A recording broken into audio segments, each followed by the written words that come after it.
Today I'm gonna make Sweden's most racist pastry. These little brown balls may seem harmless, but they have a bit of a sordid past. Today they're called chocolate balls, but the name they used to have was a little bit less politically correct. In fact, I'm not gonna be able to say that name or I'd be banned immediately, but it rhymes with bigger balls.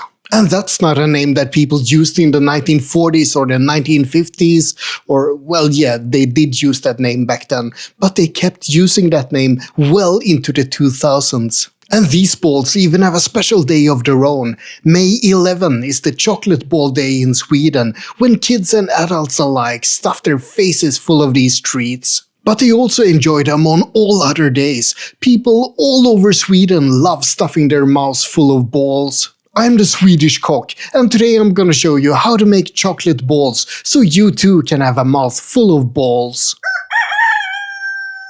Chocolate balls are also called coconut balls, or more rarely, oat balls. It's quite a popular uncooked pastry in Scandinavia, and its origins are most likely from Denmark. It's still popular in Denmark, but mostly as a Christmas treat. In Sweden, however, we eat them all year round.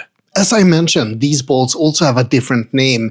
It rhymes with bigger balls, and you can probably guess what it is. That name has a long history. Pastries like that were sold in 1918, but no one really knows what those treats look like. And they also contained almonds, so it's probably not the same pastry at all. There was also a previous type of candy called bigger kisses, but yeah, with a different word than bigger. People likely made variations of chocolate balls for a long time, but the earliest published recipe of modern chocolate balls is from 1961.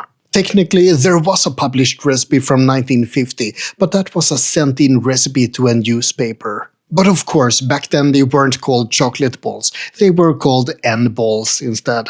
And I guess that made sense for the 1940s or 1950s, at least it's more understandable, but it continued for a long time in Sweden. By the 1960s, some people started to say chocolate balls instead, to not sound horribly racist. The 1980s was divided. I grew up saying chocolate balls, but most of my friends and older people said N-balls instead. Many people thought that it was silly and way too politically correct to not use the traditional name. They basically felt offended that they weren't allowed to blurt out the N-word whenever they wanted. But things finally changed in the 2000s. The 2000s was the last decade when the word N-ball was used. Except for possibly some cranky old people who refused to change. The last unashamed use of the word N-ball in Swedish print was in May 2003 by the newspaper Expressen. And it was also used by a cafe in the infamously racist town of Sjöbo in the south of Sweden, who kept using that name well into the 2000s. But you can basically say that the word died out in 2003. Which is still pretty damn late to use the N-word in public, I'd say. Swedes simply didn't want to give up their last vestige of public racism for a long time. Anyway, time to show you how to make these delicious and no longer racist chocolate balls. To make around 15 or 16 of these balls, you need 150 grams of butter, 1.5 deciliters of sugar, 3 tablespoons of cocoa powder, and that has to be unsweetened. You really don't want any sweetened cocoa in this one. That would be way too sweet. Look at all the sugar and all the other stuff that's in it. Then you need 1 teaspoon of vanilla sugar, and that's something not everyone is familiar with, but it's basically a vanilla-flavored icing sugar of sorts. Vanilla extract should work as well if you can't get hold of this.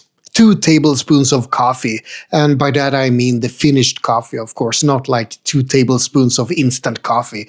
That would be quite a lot. Then you also need some grated coconut and or pearl sugar for decoration. I love the grated coconut versions myself, but some people love the pearl sugar, so yeah, I'll make a couple of each. Now, this is not a super complex type of baked goods. It's extremely simple, in fact. First, you need to mix the butter and the sugar. Some masochistic people like to do it by hand, but humankind has been using tools since they were Homo habilis, so I thought I'd use some electrical tools instead. That might not have been a good idea. In fact, given the mess I made, maybe Homo habilis would have done a better job. Then you simply add the rest of all the ingredients and you blend it all together.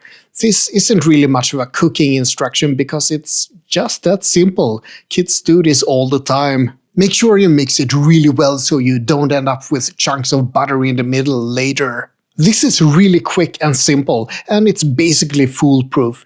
If I can do it despite all my mishaps, then you can do it as well. Some people switch out the oats for cookie crumbs, which of course gives it a completely different texture, and it's not really chocolate balls anymore. Also, instead of coffee, you can have arak instead, an anise-flavored drink, and then it's called arak balls instead. Some people also use colored sprinkles instead of grated coconut or pearl sugar, or even icing sugar, but that's a bit weird. Newfoundland apparently has something called Newfoundland snowballs, which are similar to these chocolate balls. But that contains milk as well, and all the ingredients are melted together. Some people in Sweden also like to melt their butter instead of blending it together like this. But that's wrong, that's incorrect, and those people can take their fake balls and bugger off to Newfoundland. After all of this, the butter will be extremely soft, so you need to put your balls in the fridge for a while, at least half an hour. So in the meantime, I'm gonna tell you about Sune Sommar, a movie from 1993. There's a really famous scene where the dad in the family is behind the counter of a cafe, and a group of African-American basketball players walk in. They point to a tray of chocolate balls and ask, "What are those called?" The dad gets flustered and stammers for a bit, and eventually he bursts out that they're called wienerbröd, Danish pastries. The basketball player leans forward and pointedly says, "No, they're not." And speaking of chocolate balls, I read an interview with a South Pole explorer, I think it was Ola Skinnermo, who talked about his diet. You need a lot of calories for an expedition like that, so for his trip he had a special blend of butter and sugar and oats. At first you think that that's really rugged and manly, until you realize that, hey, that's just chocolate balls. He's basically just stuffing his face with chocolate balls while traipsing around the South Pole. And now it's finally time to try some of these delicious Swedish chocolate balls that are definitely not called N-balls. I'm gonna start with a pearl sugar one because, yeah, it's my least favorite one. It's of course completely delicious, because how could it not be? It's butter, sugar, oats and chocolate. There's nothing not to like there. Except possibly the pearl sugar, so I'm gonna try a coconut one as well. Woohoo! Kokosbollar! This is the ambrosia of the gods. It's absolutely perfect. Sweden has won. You can take all your other pastries and just bugger off. Sweden has the best pastry ever. And if you don't agree, then leave a comment. Let's fight it out in the YouTube comments. And that's about it for this video about Sweden's most racist pastry. If you want to see more of these Swedish food adventures, make sure you like and subscribe. Now all that's left is to say bork bork bork, and I hope you have a really delicious day.